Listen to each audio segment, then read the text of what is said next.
9장. 이스라엘 백성이 이집트 땅에서 나온 이듬해 정월, 야훼께서 시나이 광야에서 모세에게 말씀하셨다. 이스라엘 백성은 정해진 때에 과일절을 지켜야 한다. 그 정해진 때, 즉 이달 14일 해 거름에 과일절을 지키는데 교정의 과즙에 하나도 빠뜨리지 않고 모두 따라야 한다. 모세는 이스라엘 백성에게 규정대로 과일절을 지키라고 일렀다. 정월 14일 해 거름에 그들이 시내의 광야에서 과일절을 지켰다. 이외에도 모세께서 지시한 대로 이스라엘 백성은 가월절을 지켰던 것이다. 그런데 시체에 몸이 닿았던 부정을 타서 바로 그날 과일절을 지키지 못한 사람들이 생겼다. 그들이 모세와 아론 앞에 나와서 아뢰었다. 우리는 시체에 닿아 부정을 탔습니다. 그렇다고 해서 우리가 이스라엘 백성으로서 이 정해진 날 야훼께 예물을 바치지 못해서야 되겠습니까? 모세가 그들에게 대답했다. 거기에서 기다려라.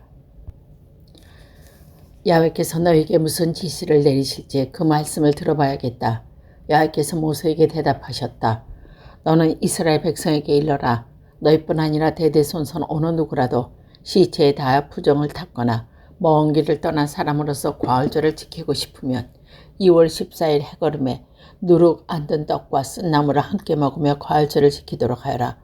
다음날 아침에 아무것도 남겨서는 안 되며 뼈다귀 하나라도 부러뜨려서는 안 된다.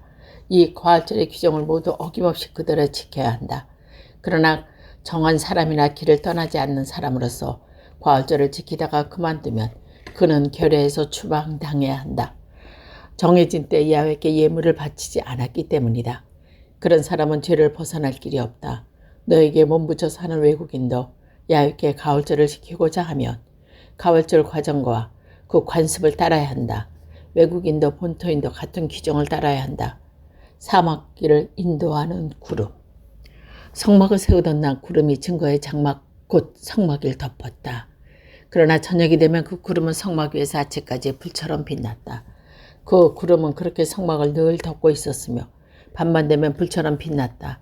이스라엘 백성은 그 구름이 만남의 장막에서 고도 올라간 후에야만 길을 떠날 수 있었다. 그리고 그 구름이 내려와 머무른 곳에 진을 쳤다.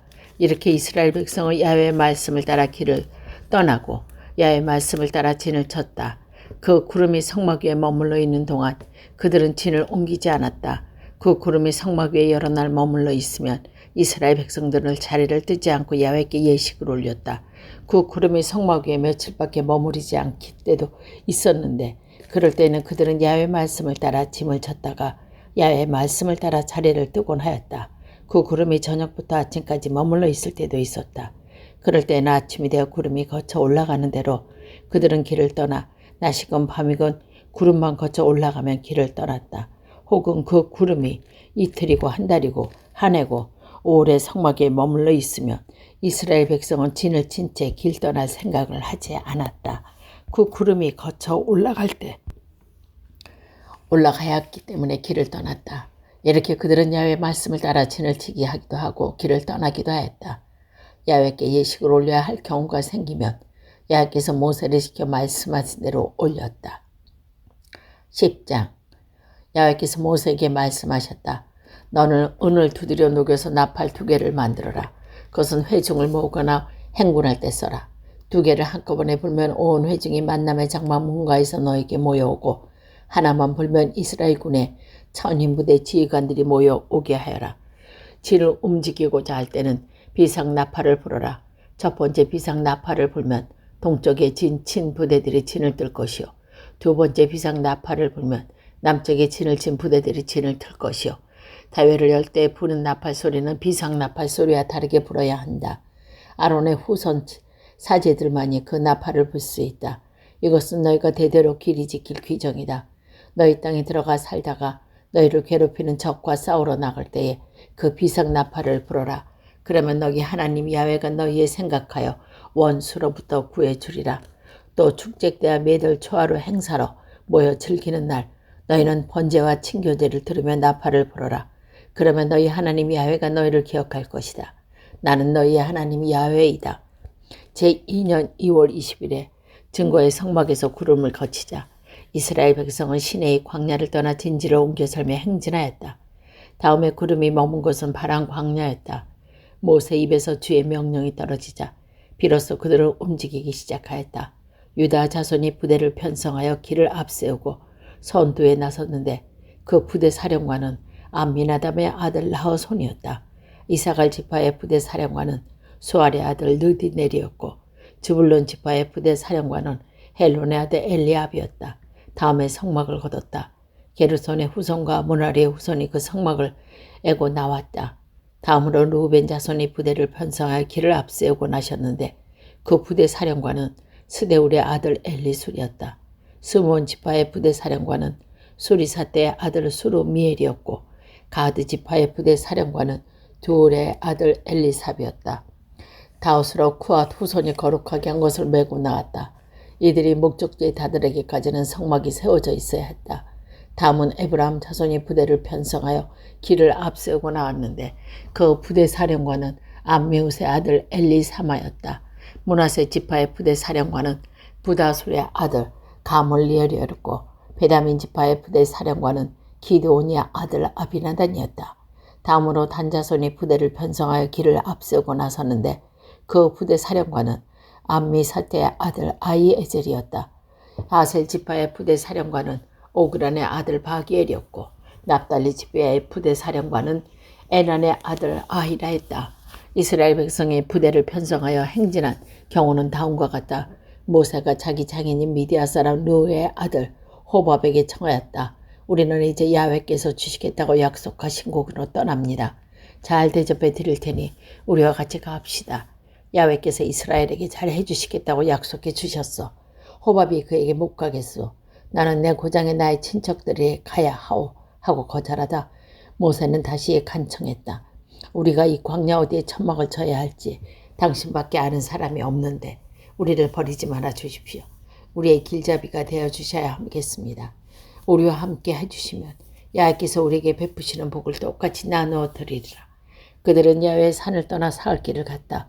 야훼의 계약글을 앞세우고 사해를 가면서 진을 친 곳을 찾았다. 낮이 되어 진지를 떠나면 야훼의 구름이 언제나 그를 덮어주었다. 법궤가 떨을 때마다 모세 외쳤다. 야훼 일어나십시오. 당신의 원수를 쫓으십시오. 당신의 적수들이 면전에 쫓으십시오. 법궤가 머무를 때마다 모세가 외쳤다. 야훼 돌아오십시오. 이스라엘 군대에 복을 내려십시오.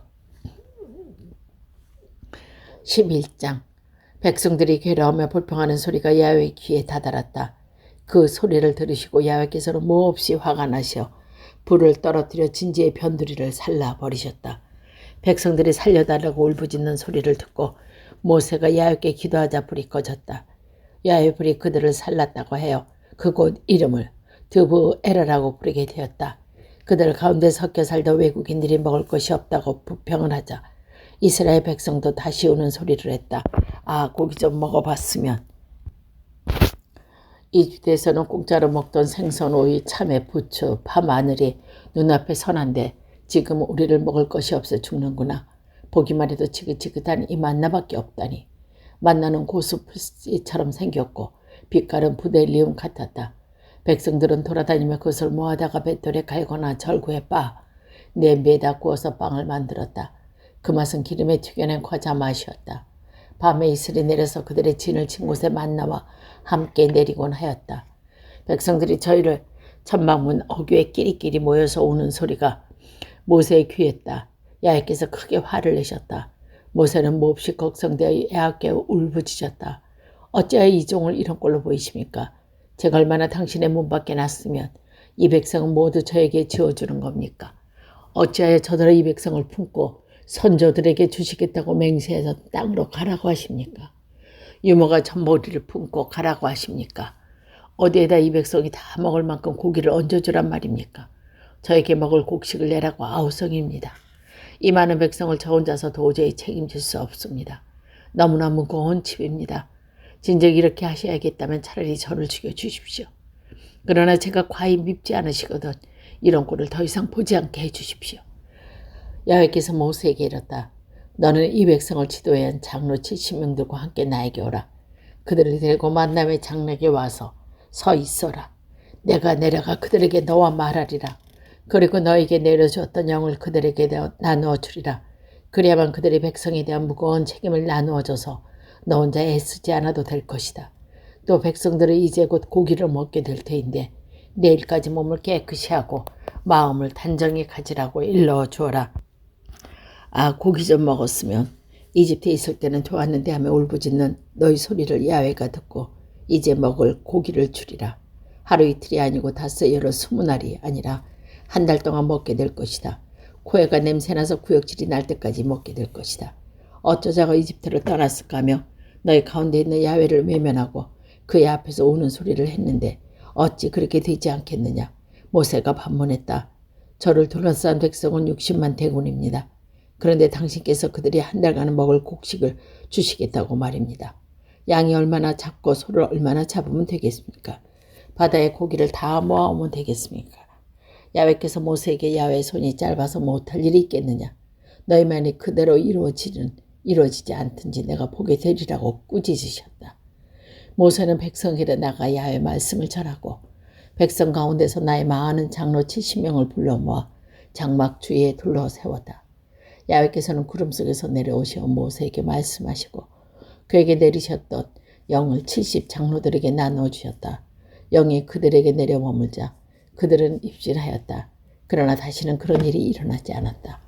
근데 장로 명단에서 올라와 있었는데 성막으로 가지 않고 진중에 남아있던 사람이 둘 있었다. 한 사람의 이름은 에따시요 또 한 사람은 메다시였다. 그들에게도 같은 영이 내려 진중에서 입신하였다. 한 젊은이가 모세에게 달려와 에따과 메단이 진중에서 입신하고 있다는 것을 보고하였다. 잘못될 때 모세를 섬겨온 눈의 아들 여호수아가 아뢰었다. 우리의 영도자여 그들이 두어서는 안 됩니다. 모세가 그를 타올랐다. 너는 지금 나를 생각하여 질투하고 있느냐. 차라리 야훼께서 당신의 영을 이 백성에게 주어서 모두 예언자가 되었으면 좋겠다. 모세는 이스라엘 장로들과 함께 진중으로 돌아왔다. 야훼께서 바람을 일으키셔 바다 쪽에서 메추라기로 몰아다가 진지 이쪽 저쪽으로 하리끼 될 만한 사이에 떨어뜨리시오. 땅 위에 두 잘간을 쌓이게 되었다. 백성들은 몰려나와 그날 밤과 낮 동안 또 다음날 종일 메추라기를 모아서 진지 뒤에 널어놓았다. 아무리 적게 모은 사람도 10섬을 모았다. 백성들이 고기를 한 장 뜯고 있는데 야훼의 진노가 그들에게 내렸다. 야훼께서 그 심한 재앙으로 백성을 치신 것이다. 욕심 사나운 백성은 거기에 묻었으므로 그곳 이름을 키브롯 하다야라고 불렀다. 사람들은 야살롯을 향하여 키브롯 하와따를 떠나 하세롯을 이르러 머물렀다. 12장 미리암과 아론은 모세가 이디오피아 여인을 아내로 맞았다고 해서 그를 비판했다. 야훼께서 모세에게만 말씀하시고 우리에게는 말씀하지 않은 줄 아느냐. 이렇게 투덜거리는 소리를 야훼께서 들으셨다. 모세는 실상 매우 겸손한 사람이었다. 땅 위에 사는 사람 가운데 그만큼 겸손한 사람은 없었다. 야훼께서 모세 아론과 미리암을 당장 부르셨다. 너희 셋은 당장 만남의 장막으로 나오라. 셋이 함께 나가자. 야훼께서 내려오시어 구름 기둥으로 장막 입구에 서시고 아론과 미리암을 부르셨다. 그들이 나가서자 말씀하셨다. 너희는 내 말을 들어라. 너희 가운데 예언자가 있다면 나는 그에게 환상을 내 뜻을 알리고 꿈으로 말해줄 것이다. 나의 종 모세는 다르다. 나는 나의 온 집을 그에게 맡겼다. 내가 모세의 얼굴을 맞대고 이야기한다. 하나도 숨기지 않고 모두 말해준다. 모세는 나의 모습까지 볼 수 있는 사람이다. 그런 나의 종 모세에게 감히 시비를 걸다니 두렵지도 아니하냐. 야훼께서는 그렇게 그들에게 화를 내시고 떠나가셨다. 구름이 장막에 접히자 미리암은 문둥병에 걸려 눈처럼 하얗게 되어 있는 것이다. 아론은 미리암의 문둥병에 걸린 것을 보고 모세에게 빌었다. 우리의 영도자여, 우리가 어리석어서 저지른 이 잘못을 벌하지 마시고 미리암을 저렇게 살이 뭉그러진 채 죽어 태어난 아이처럼 되두지 마십시오. 모세가 야훼께 부르짖었다. 하나님 미리암을 고쳐주십시오. 야훼께서 모세에게 이르셨다. 미리암의 얼굴과 아기의 침을 뱉으면 부끄러워서 이랫동안 들어 앉아 있어야 하는 법이 아니냐. 그러니 미리암을 진 밖으로 내쫓다가 이래가 지난 다음에 돌아오게 하여라. 미리암은 이랫동안 진 밖에 쫓겨나 있었다. 그동안 백성은 거기에 머물러 있다가 미리암이 돌아온 다음에야 하세롯을 떠나 바란 광야에 이르러 진을 쳤다.